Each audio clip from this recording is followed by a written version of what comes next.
Assalamualaikum warahmatullahi wabarakatuh. Saya Metia Triwulandari. Di sini saya akan mengidentifikasi fisik dan mineral pada batuan. Yang pertama itu ada definisi dari batuan sendiri.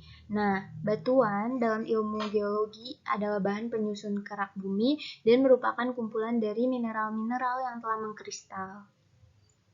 Nah, secara umum klasifikasi proses pembentukan batuan secara alamiah itu terbagi menjadi 3, yaitu proses kristalisasi, ada proses metamorfisme, dan proses pengendapan. Nah, tiap proses itu akan menghasilkan jenis batuan yang berbeda, seperti batuan beku, batuan sedimen, dan juga batuan metamorf.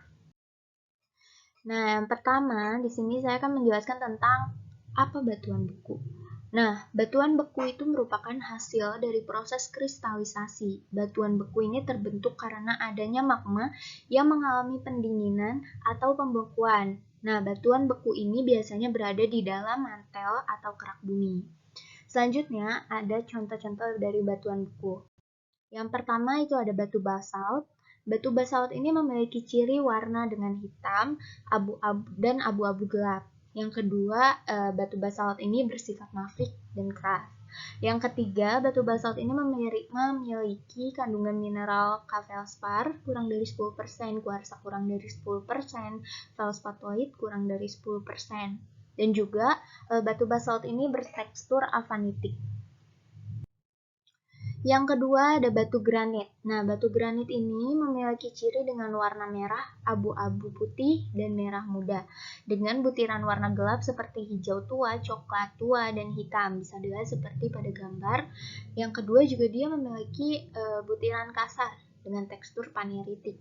Dan yang ketiga, memiliki kandungan mineral seperti K-feldspar 2/3 bagian kuarsa SiO2 lebih dari 10%, hornblenda, biotit, piroksen, muskovit, Na-amfibol, turmalin, dan juga sodalit. Dan juga batu granit ini bersifat asam. Yang selanjutnya ada gabbro. Nah, gabbro ini memiliki ciri dengan warna gelap, hitam, atau hijau tua. Nah, kristal-kristal mineral yang berukuran besar itu dimiliki oleh batu gabbro. Dan juga batu gabbro ini epigranullar atau beragam dari vaneritik hingga porfiritik. Dan yang ketiga, penyusun mineralnya itu ada feldspar plagioklas 2/3 bagian dari K-feldspar kurang dari 10%, Ca plagioklas, kuarsa SiO2 kurang dari 10%, dan juga feldspatoid kurang dari 10%. Yang keempat itu mineral utama yang menyusunnya ada jenis mineral plagioklas dan juga piroksen.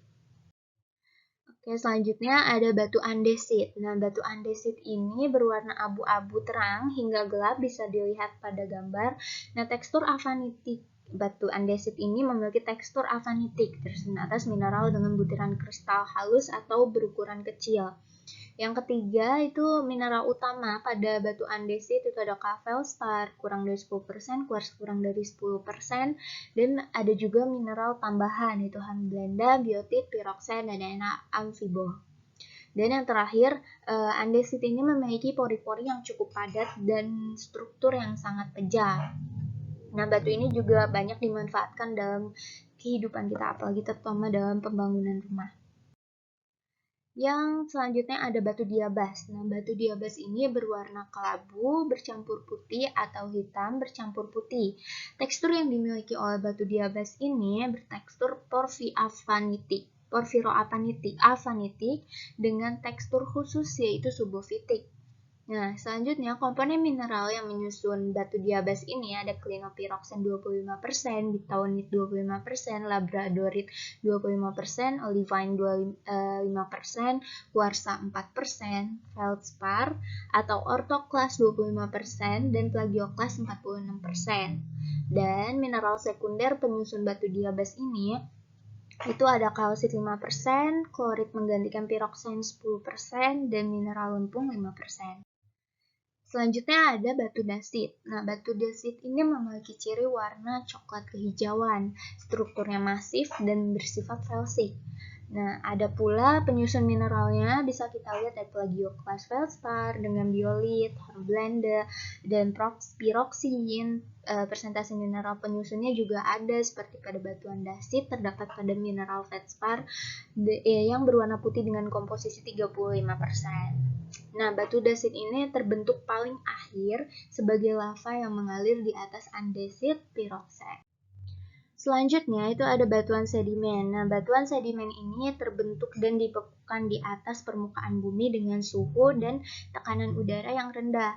Batuan sedimen juga merupakan bentukan dari batuan yang terkena pelapukan dan erosi tanah.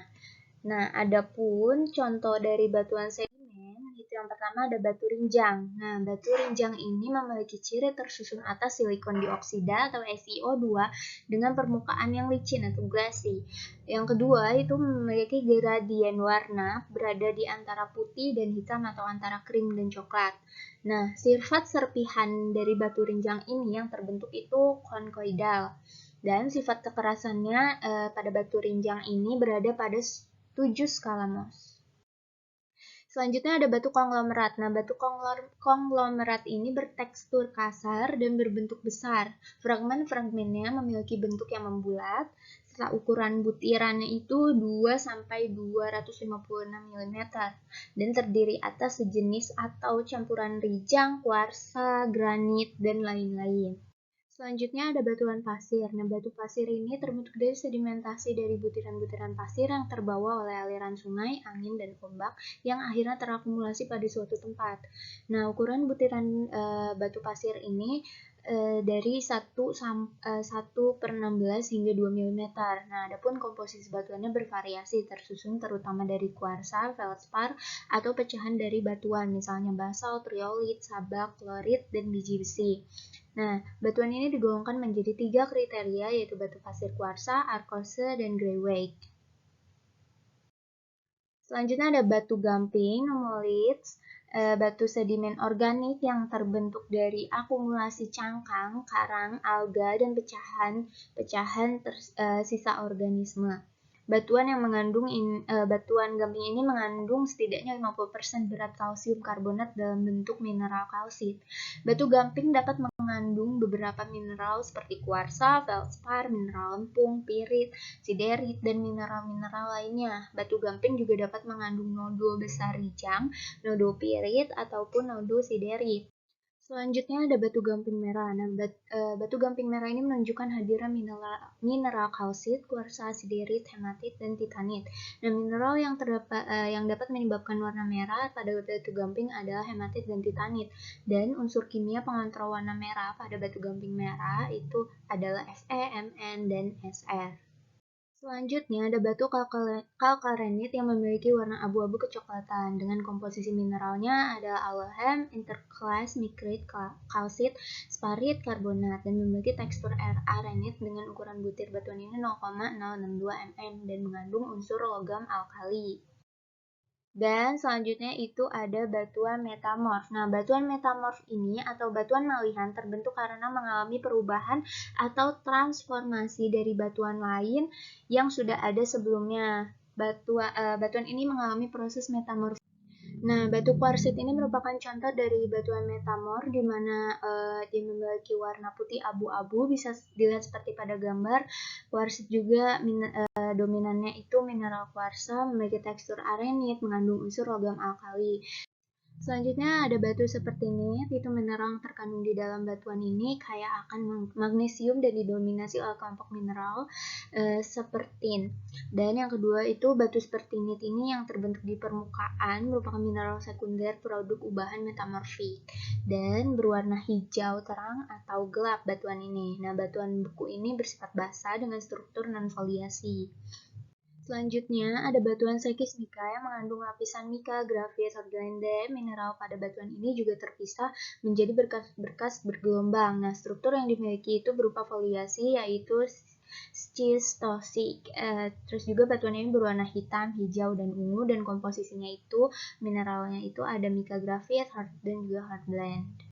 Selanjutnya ada batuan filit dengan mineral utamanya itu yaitu kuarsa, sirisit, klorit, dan juga mineral tambahnya plagioklas, mineral biji.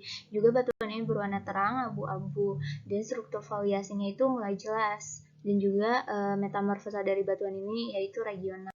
Marmer, gneiss, dan sekian dari saya. Wassalamualaikum warahmatullahi wabarakatuh.